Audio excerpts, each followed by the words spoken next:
Salut les petits clous, bienvenue dans Les Pieds dans le Pad. Sorti en 2008 sur PSP, God of War Chains of Olympus est bien plus qu'un simple épisode portable. Développé par Ready at Dawn, studio fondé par des anciens de chez Blizzard et Naughty Dog, supervisé par Santa Monica Studio. Le jeu, avec comme mission ambitieuse, être un système seller, offrir une vraie expérience God of War et prouver qu'une expérience AAA de salon pouvait être compressée sans perdre son âme ni sa violence graphique. Le développement a été un défi colossal.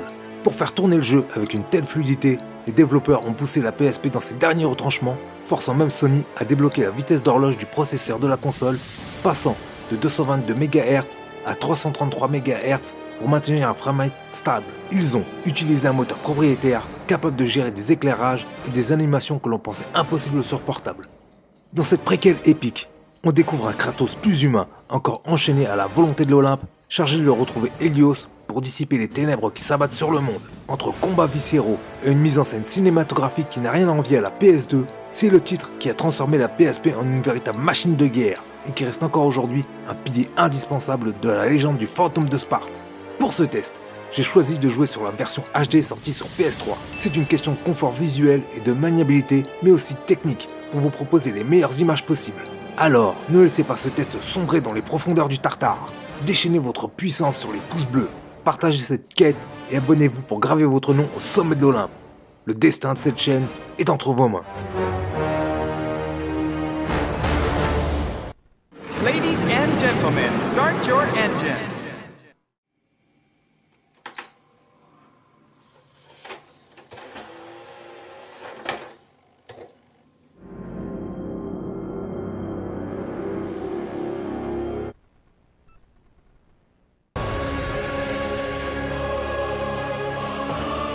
Après des années de souffrance, Kratos, le grand général, devenu le fantôme de Sparte, avait mis son bras au service des dieux de l'Olympe.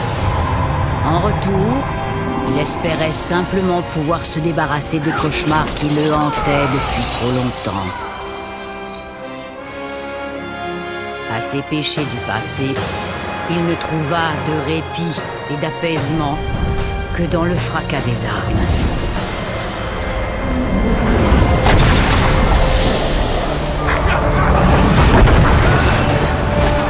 C'est alors que Kratos avait été appelé par les dieux pour affronter une menace inconcevable, lâchée par les envahisseurs perses sur la ville d'Attique.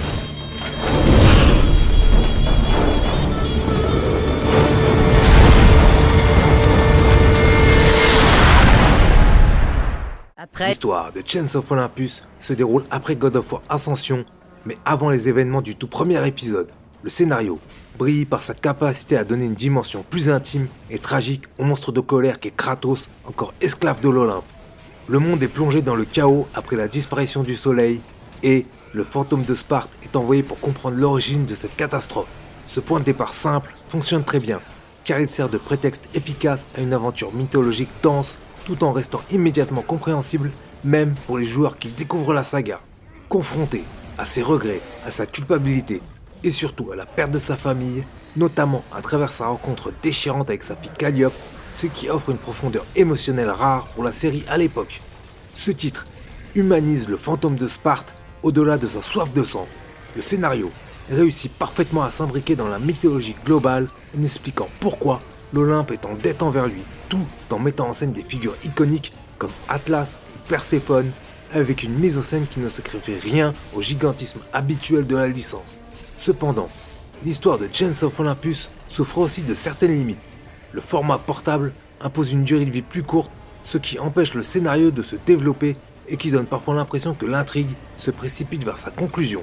Si l'enjeu initial de la disparition d'Hélios et la menace de Morphée est captivant, le développement de ses antagonistes reste superficiel par rapport aux épisodes principaux, nous laissant sur notre faim concernant certains pans de la mythologie qui auraient mérité plus de nuances. Très linéaire, avec peu de surprises majeures dans sa structure, on avance d'objectif en objectif sans véritable retournement marquant, ce qui peut rendre l'aventure un peu prévisible pour les joueurs habitués à la série. Malgré cela, la cohérence de l'histoire et son ancrage dans la chronologie de la saga compensent en grande partie ce manque de prise de risque. S'acquittant de sa mission divine, Kratos terrassa le basilic, apporté par les Perses.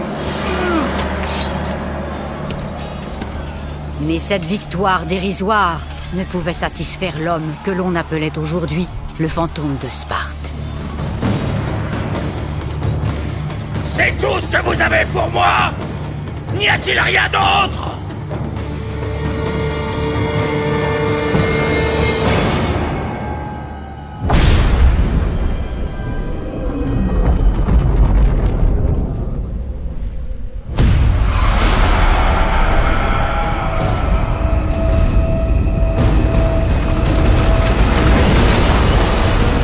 Alors que le soleil plongeait sur l'horizon, que le monde sombrait dans les ténèbres, Kratos sut que ce n'était pas là un signe des dieux. Quelle est donc cette folie?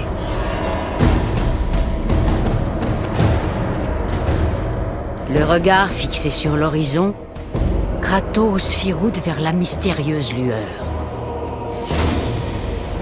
Il allait trouver bien plus qu'il ne l'avait imaginé.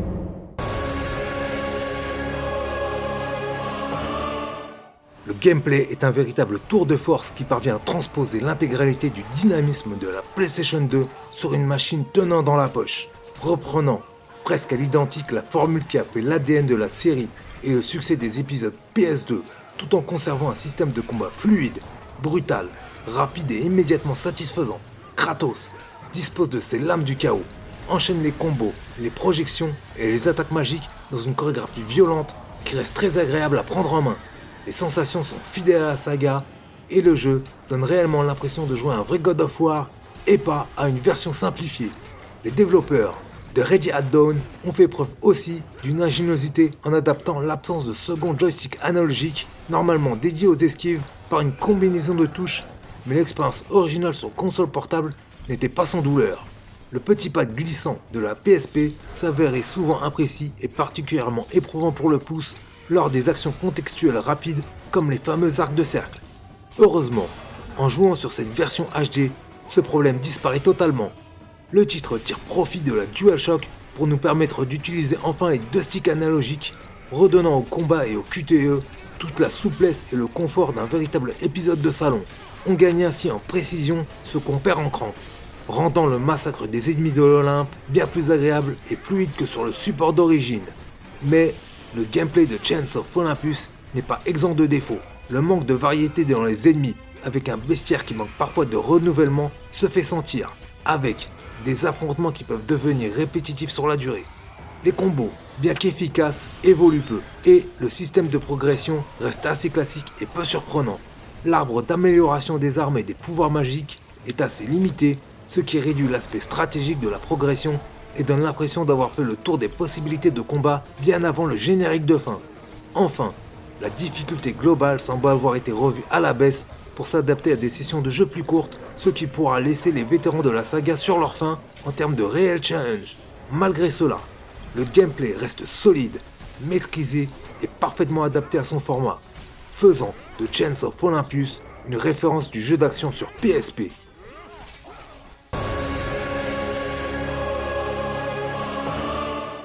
Sur le plan de la réalisation, God of War Chains of Olympus est souvent cité comme l'un des plus grands exploits techniques de la PSP et la version HD permet aujourd'hui d'en apprécier pleinement les qualités. La force première de ce portage réside dans la netteté exemplaire des textures et la fluidité constante du framerate qui n'a pas à rougir face au premier titre de la PS3.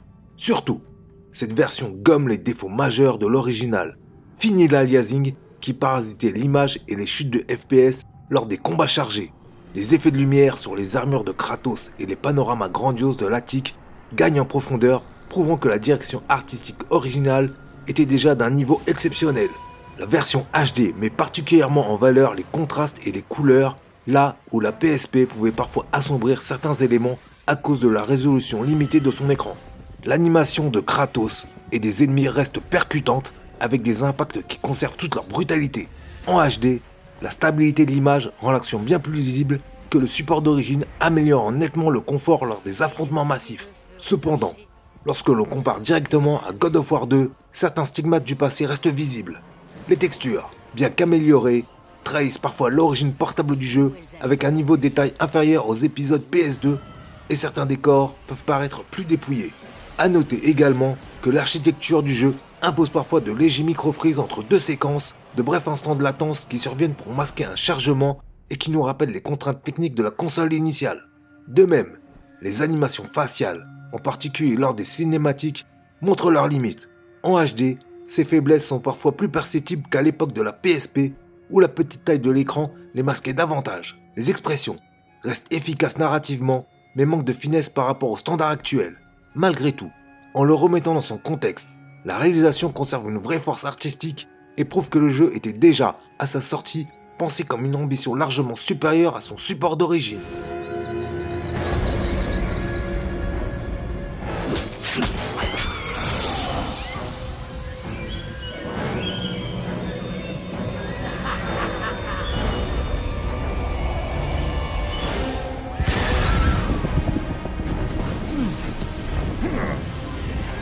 Arrachant Kratos aux griffes de Morphée, les destriers passèrent dans les enfers. Mais ils ne purent aller plus avant dans le monde des morts. Ces êtres de lumière n'étaient pas les bienvenus en ces lieux.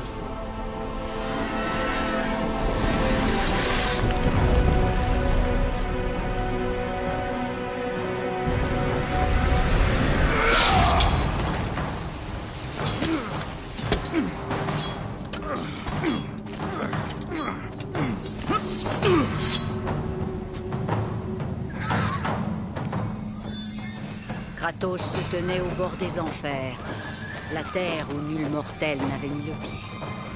Là où l'âme des trépassés avance vers son inéluctable destin. Kratos savait que pour lui, ce n'était que le commencement.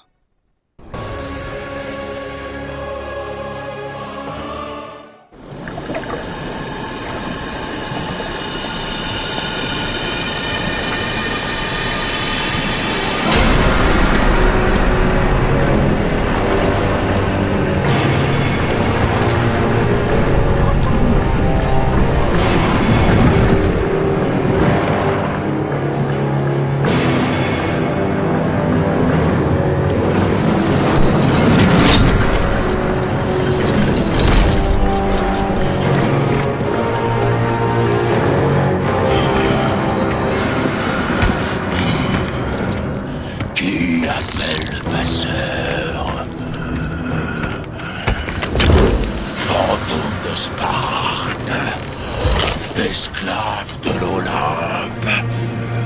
Je ne suis l'esclave de personne, Charon. Nous partageons le même destin, Kratos. Les dieux ne nous libéreront pas de nos tortures. Va-t'en. Ton heure n'est pas venue, mortel. Réussite magistrale. La bande-son s'inscrit pleinement dans la continuité de la saga avec une approche épique et dramatique dans une atmosphère de tragédie grecque. Chœur puissant, percussions lourdes et thèmes sombres renforcent l'aura mythologique du jeu, même sur un support portable. À l'origine, l'identité musicale de God of War est immédiatement reconnaissable. Le doublage français reste comme à son habitude d'une qualité exceptionnelle, avec une interprétation habitée qui donne une véritable carrure au fantôme de Sparte et renforce l'immersion narrative. Sur cette version HD, la spatialisation sonore gagne en clarté, permettant d'apprécier chaque coup de lame et chaque explosion avec une fidélité bien supérieure à ce que permettaient les petits haut-parleurs de la PSP, rendant les affrontements encore plus viscéraux et gratifiants. Néanmoins, le sound design n'est pas exempt de quelques bémols, principalement dû au stockage limité du support original qui se fait encore ressentir aujourd'hui. On note une certaine répétitivité dans les thèmes de combat qui, bien qu'efficaces, tournent parfois en boucle lors des séquences de nettoyage d'arènes un peu longues. De plus, malgré le lissage HD, certains effets sonores environnementaux ou certains cris d'ennemis secondaires semblent manquer de variété et de relief, trahissant la compression audio nécessaire à l'époque pour faire tenir le jeu sur un disque UMD. Enfin, on peut regretter que le mixage sonore entre les musiques et les bruitages et les dialogues ne soit pas toujours parfaitement équilibré, obligeant parfois à ajuster les réglages pour ne pas que les explosions ne couvrent les voix lors des moments charnières. Cela reste cependant un détail face à la cohérence globale d'un univers sonore qui reste l'un des plus identifiables et des plus réussis du jeu vidéo. La richesse ne m'intéresse pas, mais je vais prendre ta vie. La durée de vie du titre est clairement pensée pour le format portable, offrant une expérience intense mais particulièrement brève. C'est sans doute le point qui trahit le plus ses origines avec une aventure principale qui se boucle environ en 5 à 6 heures. Avec son rythme effréné, le jeu ne s'encombre d'aucun temps mort, suivant les moments de bravoure et les combats dantesques sans jamais lasser le joueur. L'action, les énigmes et les phases de plateforme s'enchaînent efficacement, donnant l'impression que chaque séquence a une vraie utilité, ce qui renforce son impact narratif et maintient l'intérêt du joueur du début à la fin, sans jamais casser la dynamique de l'aventure. Cependant, Chains of Olympus peut laisser un goût d'inachevé, surtout lorsqu'on le découvre sur console de salon, où les standards de longévité sont généralement plus élevés. Le générique de fin arrive de manière abrupte, juste au moment où le gameplay et l'intrigue atteignent leur apogée, laissant un sentiment de trop peu assez frustrant. Le jeu se prête parfaitement à des sessions fractionnées, ce qui correspond bien à son origine PSP, même si en version HD, cette structure reste agréable surtout pour les joueurs qui recherchent une expérience maîtrisée, sans investissement de temps excessif. Le contenu annexe est également assez léger. Une fois l'histoire terminée, les raisons de relancer le jeu sont limitées en dehors de la montée de difficulté ou de la recherche des yeux de Gorgone et de plumes de phénix. Il n'y a pas de véritable mode alternatif ou de défi marquant pour prolonger véritablement l'expérience. Il n'en reste pas moins l'un des épisodes les plus courts de la franchise, faisant de lui un excellent amuse-bouche mais un plat de résistance un peu léger pour les guerriers les plus affamés.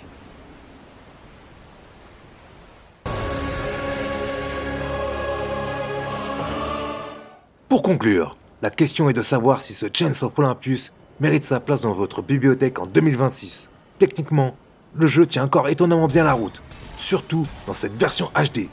Ce qui était déjà un exploit sur PSP devient aujourd'hui une expérience très confortable, fluide et lisible, qui n'a rien de ridicule face aux standards des épisodes PS2. Ce n'est pas seulement un vestige du passé, c'est un jeu qui a du répondant, et qui, grâce au confort de la DualShock, se laisse parcourir avec un plaisir intact. Il prouve que la formule God of War est intemporelle, quand le feeling des combats est bon, le jeu ne vieillit jamais vraiment. Ce n'est pas qu'un simple spin-off anecdotique. Pour la compréhension globale du lore, c'est ici que l'on comprend la profondeur de la rancœur de Kratos envers l'Olympe et le sacrifice ultime qu'il a dû faire concernant sa famille. C'est le pont émotionnel qui lie le guerrier spartiate au tombeur de l'Olympe que l'on connaît. Dans cet épisode, on touche du doigt sa souffrance intérieure et son humanité encore présente à cette période de sa vie, ce qui enrichit clairement la lecture globale de son parcours. Malgré sa courte durée de vie, il reste un pilier indispensable pour tout fan qui souhaite comprendre l'âme de Kratos et les racines de sa tragédie, ce qui enrichit clairement la lecture globale de son parcours.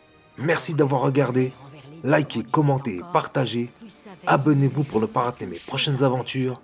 À bientôt dans Les Pieds dans le Pad. Pouvons-nous faire quelque chose pour vous remercier? Congratulations, you place first.